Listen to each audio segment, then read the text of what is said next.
নমস্কার, সবাইকে লোপার রান্নাঘরে স্বাগত জানাচ্ছি।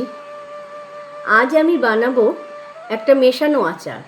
সেই জন্য আমি আম কুচিয়ে নিয়েছি। কুচিয়ে ভালো করে ধুয়ে তারপর ওটাকে নুন হলুদ লাগিয়ে ঘন্টাখানেকের জন্য রেখে দিয়েছিলাম। তারপর ওখান থেকে আমের রসটা বেরিয়ে গেছে, কষটা বেরিয়ে গেছে। তারপর আমি চিপে চিপে তুলে আমটাকে একটুখানি হালকা করে রোদে দিয়ে শুকিয়েছি। আমটা কিন্তু আমি খুব বড় বড় কাটিনি, এরকম কুচিয়ে কুচিয়ে কেটেছি। দেখুন, এই যে এইভাবে কুচিয়ে কেটেছি ছোট ছোট করে। মেশানো আচার বানাবো তো ছোট ছোট পিস করে বানাবো আজ, কারণ মশলাগুলো যাতে সব কিছুতে ঢোকে। এই ছোট ছোট করে পিস। আর আমার লাগবে লেবু। লেবুগুলোকে আমি এইভাবে ছোট ছোট করে কেটে নিয়েছি। আর লেবুর গাটাকে একটু ঘষে নিয়েছি, ঘষে হালকা করে ছিলকা উঠে নিয়েছি। এই ঘষাটা আপনার কোনো জুটের টুকরো থাকলে তাতে ঘষতে পারেন, বা আমাদের কাটারের একটা পোর্শন যেমন ছোট ছোট গোল গোল থাকে, ওই পোর্শনটাতেও ওটা ছিলকাটাকে হালকা করে ঘষে তুলে নেওয়া যায়। ছিলকা থাকলে কিন্তু তেতো হয়ে যাওয়ার সম্ভাবনা বেশি। আর আমার লাগবে গাজর। সেই জন্য আমি গাজর কুচিয়ে নিয়েছি। গাজরের পিসগুলো এরকম ছোট ছোট করে কেটেছি। এই যে যেমন আমগুলো ছোট ছোট কেটেছি, সেরকম গাজরটাও আমি ছোট ছোট করে কেটে নিয়েছি। আর লেবুগুলোকে এইভাবে ছোট ছোট করে কেটেছি। আর আমার লাগবে আদার কুচি। আদার কুচি, এই যে আদাগুলোকে এইভাবে কেটে নিয়েছি ছোট ছোট কুচি কুচি করে। আর লাগবে লঙ্কা। আমি লাল আর সবুজ দুটো লঙ্কা মিশিয়েই দেবো, তাই এই লাল আর সবুজ লঙ্কাও রেখেছি। লাল সবুজ লঙ্কা দেবো। লঙ্কাগুলোকে একটু একটু করে চিড়ে দিয়েছি যাতে মশলাটা ঢুকে যায় ভালো করে। আর আমার লাগবে হোয়াইট ভিনিগার। সেই জন্য আমি এই যে হোয়াইট ভিনিগার রেখেছি, প্রিজারভেটিভের জন্য হোয়াইট ভিনিগার দেবো আচারে। আর সর্ষের তেল লাগবে, এখানে আমি সর্ষের তেল রেখেছি। আচ্ছা, আচার বানানোর জন্য আমি একটা মশলা বানাবো। সেই মশলা বানানোর জন্য আমি নিয়েছি শুকনো লঙ্কা, তেজপাতা, গোটা সাদা জিরে, কাশ্মীরি লঙ্কার গুঁড়ো, গোটা মেথি, গোটা রাঁধুনি, গোটা জোয়ান, সাদা লবণ, বিট লবণ, কালো সর্ষে, গোটা কালো সর্ষে, গোটা মৌরি, গোটা ধনে, গোটা কালো জিরে, আর রেখেছি হিং। একটু হিং দিতে হবে। আচ্ছা, এই যেই গোটা গোটা মশলাগুলো আমাদের আছে, সেই মশলাটাকে আমাকে কড়াইতে, খালি কড়াইতে, কোনো কিছু দেওয়া চলবে না, শুকনো কড়াইতে, খালি কড়াইতে এই মশলাগুলোকে সব ঢেলে আমাকে টেলে নিতে হবে। টেলে তারপর আমি মিক্সিতে হোক বা শিলনোড়ায় হোক ওটাকে গুঁড়ো করে নিতে হবে। কিন্তু গুঁড়োটা একদম মিহি করা চলবে না, একটু ভাঙা ভাঙা গুঁড়ো হবে। আমি যেমন মিক্সিতে গুঁড়ো করব, মিক্সিটা গুঁড়ো কিন্তু আমি একদম মিহি করে গুঁড়ো করব না, আধ ভাঙা করে গুঁড়ো করব, তাহলে আচারটা খেতে বেশি ভালো লাগে। আর যখন আমরা এই মশলাটা শুকনো কড়াইতে দেব, সবার আগে আমাদের তেজপাতা দিতে হবে, কারণ তেজপাতাটা হতে একটু সময় লাগে। আর অন্য মশলাগুলো খুব তাড়াতাড়ি হয়। আর মশলাটাকে বেশিক্ষণ ভাজা যাবে না, কারণ বেশি ভাজলেই কিন্তু তেতো হয়ে যাবে। যখন মশলাগুলো ভাজার সময় হালকা হালকা গন্ধ বেরোবে, তখনই মশলাটাকে বন্ধ করে দিতে হবে। এবং মশলা কিন্তু ভেজেই গুঁড়ো করা যাবে না। সেই যখন মশলাটা আমরা টেলে নেব, তারপর মশলাটাকে ভালো করে ঠান্ডা করে নিতে হবে। ঠান্ডা করে তারপর আপনি যাতেই বাটবেন, শিলেই বাটুন কি মিক্সিতেই বাটুন, তারপর আপনাকে বাটতে হবে। এবার আমি ইন্ডাকশান অন করে দিয়েছি। ইন্ডাকশান বসিয়ে দিয়েছি। এবার ইন্ডাকশানে আমি একে একে সব মশলাগুলো দিয়ে দেবো। প্রথমে আমি দিচ্ছি এই দুটো তেজপাতা দিলাম, তারপরে এই দিয়ে দিলাম দুটো শুকনো লঙ্কা দিয়ে দিলাম। এবার আমাকে দিতে হবে প্রথমে জিরেটা, গোটা জিরেটা আমি দিয়ে দিচ্ছি, পুরো জিরেটাই দিয়ে দেবো। আর সবার শেষে দিতে হবে কিন্তু গোটা সর্ষেটা, কারণ সর্ষেটা যদি আমরা আগে দিয়ে দিই তাহলে কিন্তু সর্ষেটা তেতো হয়ে যাবে। যদি কড়াই খুব গরম হয়ে যায়, কড়াই বন্ধ করে সর্ষেটা দিয়ে নাড়লেও হবে, কেন সর্ষে বেশি ভাজলে একদম তেতো হয়ে যায়। এবার আমি এটা দিয়ে দিচ্ছি গোটা ধনেটাও পুরো দিয়ে দেবো। গোটা ধনে পুরো দিয়ে দিলাম। এবার দিয়ে দেবো আমি মৌরিটা, এই গোটা মৌরিটা পুরো দিয়ে দেবো। পুরো দিয়ে দিলাম গোটা মৌরি পুরো দিয়ে দিলাম। এবার আমাকে দিতে হবে হচ্ছে মেথি কিন্তু খুব অল্প দেবো, বেশি মেথি দিলেই তেতো হবে। যতটা মেথি আমি নিয়েছি অতটা মেথি কিন্তু আমি দেবো না। এই যে আমি মেথি এই এতটুকুখানি দেবো, দেখুন আমার হাতে নিয়েছি, এইটুকু মেথি দেবো, এইটুকু। আর এই যে একটুখানি এই মেথিটা গন্ধ হওয়ার জন্য, কিন্তু বেশি দিলেই তেতো হয়ে যাবে মেথি দেওয়া হয়ে গেল। এবার আমাকে এর মধ্যে দিতে হবে কালো জিরেটা। কালো জিরেটাও পুরোটা দেবো না, এই যে ঢালছি আমি, দেখুন অর্ধেকটা দেবো। এই যে কালো জিরে অর্ধেকটা দিলাম। এবার আমাকে দিয়ে দিতে হবে রাঁধুনিটা। এই রাঁধুনিটা দিয়ে দিলাম, অর্ধেক দিলাম রাঁধুনি। এবার আমাকে ওই জোয়ান বা আজওয়াইন যাই বলুন, ওটা অর্ধেক দেবো, আর অর্ধেকটা আমি গোটা রেখে দেবো, আচারের পরে আমি দেবো। ওটা যখন বয়মে আচার ভরা হয়ে যাবে তখন অর্ধেকটা আমি গোটা জোয়ান দেবো। এখানে অর্ধেকটা জোয়ান দিয়ে দিচ্ছি, একটু জোয়ান দিয়ে দিলাম, আর অর্ধেকটা রেখে দিলাম পরে গোটা দেওয়ার জন্য। আর নুন টুনগুলোও আমি পরে দেবো, মশলাটা করার সময় না। যখন বয়মে ভরবো আচারটা তখন নুনগুলো দেবো। যখন ভরার আগে তো আমি একটা পাত্রে মাখবো আচারটাকে সব মশলা দিয়ে, সেই সময় নুন টুন দিয়ে মাখতে হবে। আচ্ছা, এবার আমি সুন্দর গন্ধ বেরিয়ে গেছে আচারের মশলার।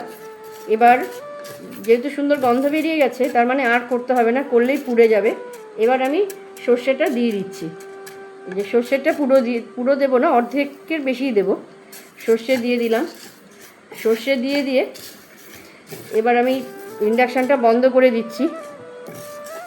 ইন্ডাকশান বন্ধ করে দেবো। এবার আমি সর্ষে দিয়ে দিয়েছি, এবার ইন্ডাকশান বন্ধ করে মশলাটা ঠান্ডা হতে দেবো। আচারের মশলা রেডি হয়ে গেছে। আমি খালি কড়াইতে যেই মশলাগুলো টেলে নিলাম, সেই মশলাগুলোকে টেলে ঠান্ডা করে আমি মিক্সিতে এই যে আধা ভাঙা করে দেখুন মশলা করে নিয়েছি। পুরো মিহি করে কিন্তু করিনি, দেখুন আধা ভাঙা করেছি। মিক্সিতে মশলাটা ঠান্ডা করে আধা ভাঙা করে এইভাবে মশলা তৈরি করে নিতে হবে আচারের। এবার আচারের মশলা তৈরি হয়ে গেল। এবার আমরা আচারটাকে বানাবো। আচারটা বানানোর জন্য আমি এই বাটিটা নিয়েছি, এতে আমি এই আমের কুচিটা দিয়ে দেব। এই আমের কুচিগুলো দিয়ে দিচ্ছি বাটিতে। আমের কুচিগুলো দেওয়া হয়ে গেলে আমি এতে দেব লেবুটা। এখন অল্প দিচ্ছি, অল্প দিয়ে সব দিয়ে মেখে তারপরে আবার একটু দেব। এবার আমটা দেওয়া হয়ে গেল। এবার আমি এতে একটু লেবুটা দিয়ে দিচ্ছি, অল্পই লেবু দিচ্ছি এখন আগে। আচ্ছা, অল্প দিয়ে নিলাম লেবু। এবার এতে আমি দিয়ে দেব গাজর। গাজরটাও পুরো দেব না, এখন অর্ধেক গাজর দিয়ে দিলাম। গাজরটা অর্ধেক দিয়ে দিলাম। আর আদার কুচি আমি অল্পই করেছি, আদার কুচিটা পুরোটাই দিয়ে দিলাম, পুরোটা আদার কুচি দিয়ে দিলাম। আচ্ছা, এবার আমাকে একটু লঙ্কাটা দিয়ে দিতে হবে। এই লঙ্কাগুলো একটু দিয়ে দিলাম, লাল আর সবুজ লঙ্কা দিয়ে দেওয়া হয়ে গেল। এতে এবার আমাকে দিতে হবে এই লাল লঙ্কার গুঁড়োটা। আচ্ছা, আগে আমি বিট নুনটা দিয়ে নিচ্ছি, একটু আগে বিট নুনটা দিয়ে নিই। এই যে বিট নুন দিয়ে নিলাম 2 চামচ মতন।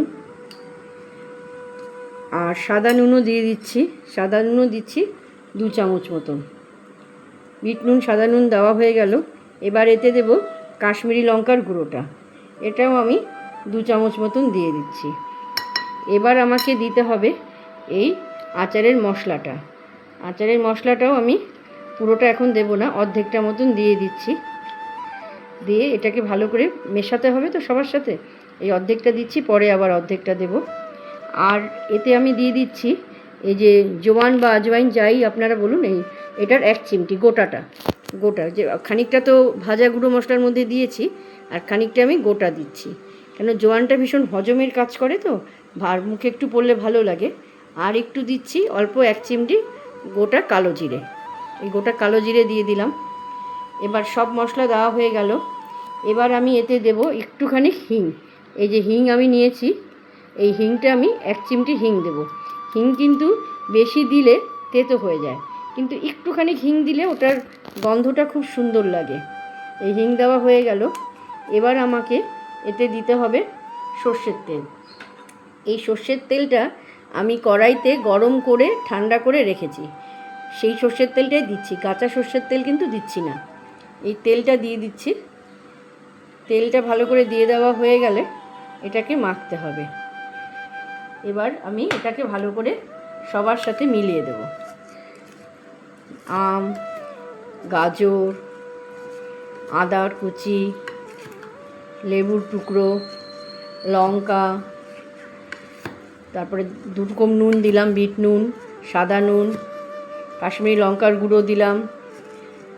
আর এতে দিলাম হচ্ছে ওই ভাজা গুঁড়ো মশলাটা, আচারের যেটা করেছিলাম সব গোটা মশলাগুলোকে খালি কড়াইতে ভেজে ঠান্ডা করে যেটা গুঁড়ো করেছি সেটা এই দিয়ে এবার এটাকে খুব ভালো করে মেখে নিতে হবে। মাখা হয়ে গেলে এটা আমি একটা খালি বয়ামে ভরে, এয়ারটাইট বয়াম, ওটাকে ভরে ওর মধ্যে ভালো করে রোদ লাগাতে হবে, খুব কড়া রোদ লাগাতে হবে। কড়া রোদ লাগালেই আচারটা মজবে ভালো এবং খেতে ভালো লাগবে।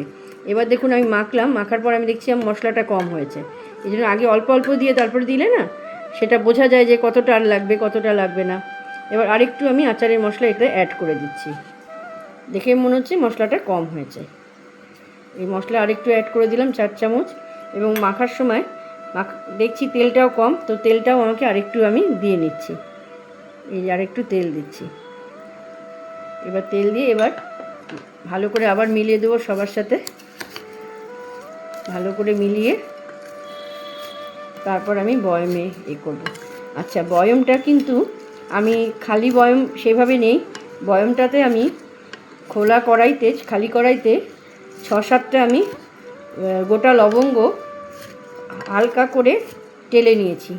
টেলে নেওয়ার পর লবঙ্গটা যে ধোঁয়াটা বেরিয়েছে, তারপর আমি ইন্ডাকশানটা বন্ধ করে দিয়েছি। যে ধোঁয়াটা বেরিয়েছে সেটা আমি কিন্তু বোতলের ভেতরে ধোঁয়াটা নিয়েছি। তাতে না সুন্দর লবঙ্গের গন্ধ হয় আর আচার খুব ভালো থাকে।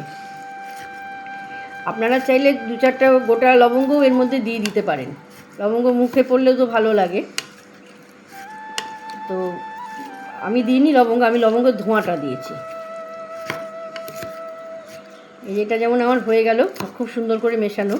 এবার আমি ওই যে বয়মটা আমি এবার যেই বয়মে আমি এই যে লবঙ্গর ধোঁয়াটা দিয়েছিলাম এই বয়মটাতে, লবঙ্গটা খোলা কড়াইতে রেখে একটুখানি গরম করে নিয়ে ধোঁয়া যখন বেরোচ্ছে তখন ইন্ডাকশানটা বন্ধ করে দিয়ে ধোঁয়াটাকে আমি এইভাবে বোতলের মধ্যে ভরে নিয়েছি, নিয়ে বন্ধ করে রেখেছিলাম। এখন যেহেতু আচারটা ভরবো আমি, সেই জন্য একটু খুলে আচারটা ভরছি। অনেকে ওই লবঙ্গগুলো ভেতরেও দেয়, আমি দিইনি, কেন লবঙ্গটা টেলেছে তো একটু তিতকুত হয়ে যায়।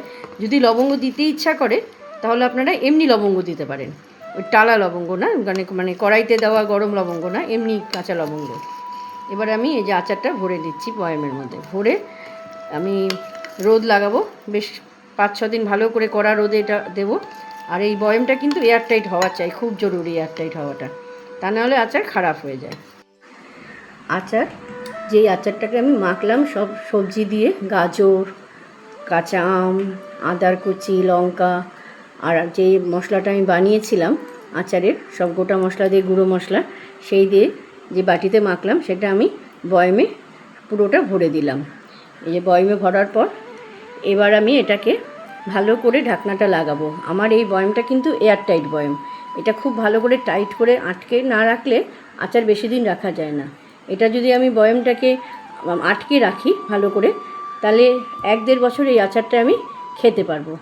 এবার এটাকে আমি বয়মটাকে টাইট করে আটকে দিচ্ছি। এই যে আটকে এটা এবার আমি রোদে লাগাবো, মানে 6 দিন মতন আমাকে রোদ ভালো করে লাগাতে হবে। তারপর আচারটা মজে যাবে, তারপর আচারটাকে আমরা খেতে পারবো। আপনারাও বাড়িতে এইভাবে মিক্সড আচার বানিয়ে খান এবং সবাইকে খাওয়ান। খেয়ে কেমন লাগলো আমাকে অবশ্যই জানাবেন।